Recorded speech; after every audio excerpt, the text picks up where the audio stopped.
everybody. Welcome to Tuesday night's edition of The Word Works. I'm Jessica Heilman. And I'm Jeff Heilman. And we are here at our local McDonald's celebrating today our awesome week of waking up early. I don't know if you guys saw the earlier broadcast yesterday, but I did a pep talk on Proverbs 31:15. She wakes early before her house and prepares breakfast for her family, and so I've been practicing all week this week, waking up at 5:30 in the morning, getting up before I was demanded to wake up. So it's been really great because it's been a proactive morning instead of a reactive morning every day. And today, yay, I wrote and published my very first book, and you can find it on the website. It's called what? Gosh, it happened so fast. I don't remember. I really don't. It's called Should Your Passion Become Your Profession? And what it really addresses is the bottom line issue. Is what you dream about at night, that you find easy to do, that you could do in your sleep, is it worth pursuing as a profession? And what it is it's just 9 simple, easy pages, and it's one easy test that determines and will help you determine whether or not you should pursue your passion professionally. Jeff and I both have passions. My passion is writing. I love video blogs and I love building websites, but what I really love to do is I really love to write. It's what I always dreamed of doing when I was a little girl. It is what I did in college. It's what I did in high school. It's every time I ever had an instructor tell me that I should pursue something, it was always to pursue my writing. What is it, Jeff, what was your passion growing up that you'd like to see become a reality and a profession? Well, there were 2 things. One is golf. I've always loved golf. I played golf since I was 12 years old. I won my first golf tournament when I was 14. I played golf in college, and I've played golf and tried out for several professional events. And so I just love golf. I grew up playing golf on a golf course. I grew up caddying, and I worked for 3 different golf courses when I was in high school that I used to use those jobs to pay for a car so I could get back and forth to tournaments. And so that was one of the things I was really excited about as a young person. And the other thing is business. I've always had a mind for business and numbers and margin and adding value to people or to businesses. So those are really the 2 things that I've been the most excited about.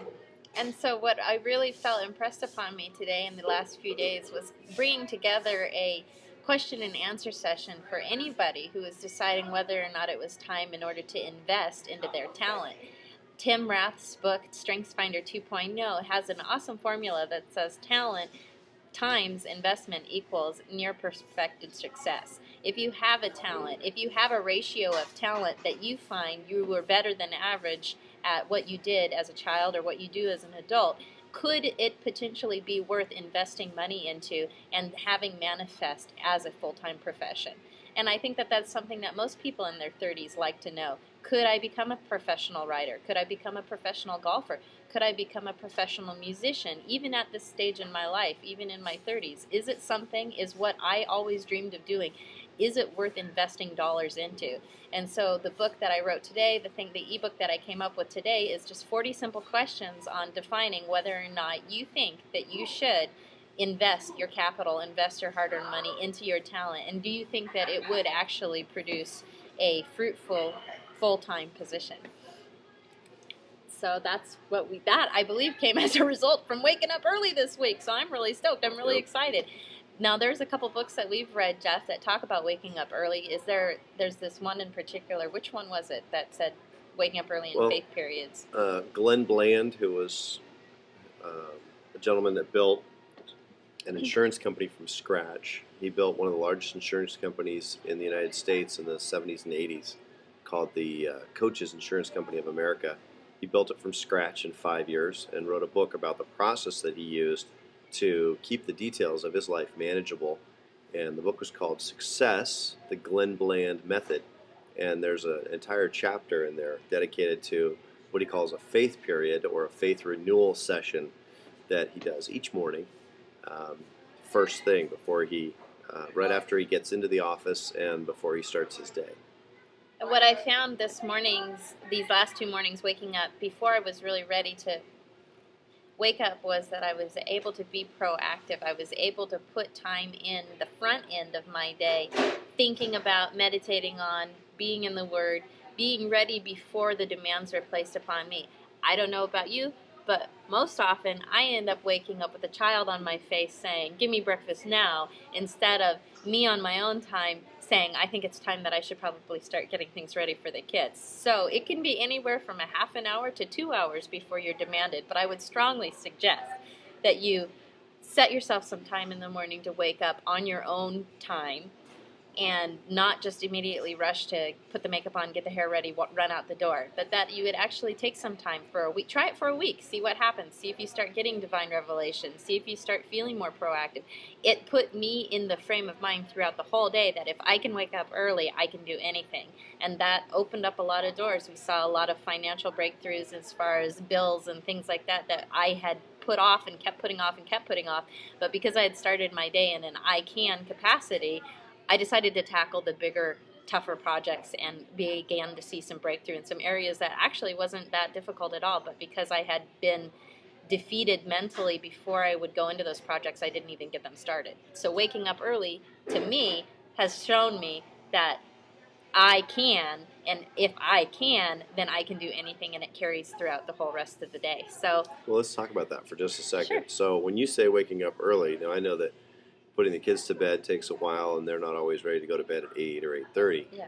I have a couple of questions. Have you found that waking up early has made you feel like you've lost sleep, or do you go The to bed first earlier? night I went to bed at 8:30, and because I mentally thought, "Oh my goodness, I'm going to have to wake up at 5:30. I better go to bed at 8:30." And what I realized by the time I woke up at 3:30 in the morning, saying, "Okay, it's time to wake up. What time is it?" And then I'd look over at the clock, and oh man, 2 more hours. And so it was actually too much sleep for me. I found that I worked the best on about 5 hours of sleep. And so last night I stayed up until about 11 or 12, like I would normally do. Set the alarm. We were up by 4:30. And kind of just laid in bed looking at the ceiling for an hour until I decided that, oh, it's 5:30, ding, the alarm started going off. So personally for me, I've found that I can get too much sleep, and I found that I can get too little sleep. And so sometimes it does take some practice to find out what those hours are, but if you take a log and if you can keep mental note of the amounts of times that you sleep. I know you've told me the formula for you before was about what, 90-minute increments? For me, it's 95-minute increments, and so I'll actually do. And I don't know why that's just turned out to be the number for me, but 6 hours and 20 minutes is exactly right for me. But it usually takes me 15 to 20 minutes to wake up because I sleep pretty deeply. So if I set my alarm at 6 hours and 45 minutes, knowing that I need to be up in 7 hours, I can do that. But I've also been effective at what would three times be? 3 times 95 3 minutes? times 95, 4 hours and 40 girder. Yeah, I don't know. hard. Anyway, Long. folks at home with a calculator can figure it out. But I've done it I've gone to bed in 3 hours and 10 minutes and woken up. Refreshed, and then yeah. 4 hours and 35 minutes, 45 minutes, and done it. So everybody's got different sleep cycles and things that work for them, but I have found that if I go less than 6 hours and 20 to 6 hours and 45 minutes consistently, eventually I'll get pretty wound down and won't be able to get out of bed at all. And I think that the going to bed time can be a variable within your limits, but the waking up time, what I'm learning, really should stay as consistent as possible. If you can make your waking up time at 5:30 or 6 o'clock or at some point the same every single day, then you're going to be able to find yourself mentally prepared to wake up at that time, and it will get easier, and you will find yourself being more productive throughout the day. So and I really try to get my productive day, all of my planning, all the critical emails and first thing in the morning type stuff done. If I can get my productive day over by about 10 o'clock in the morning, that allows me a lot of freedom for creativity the rest of the day and time to be available mid-afternoon for people. siesta. That's right.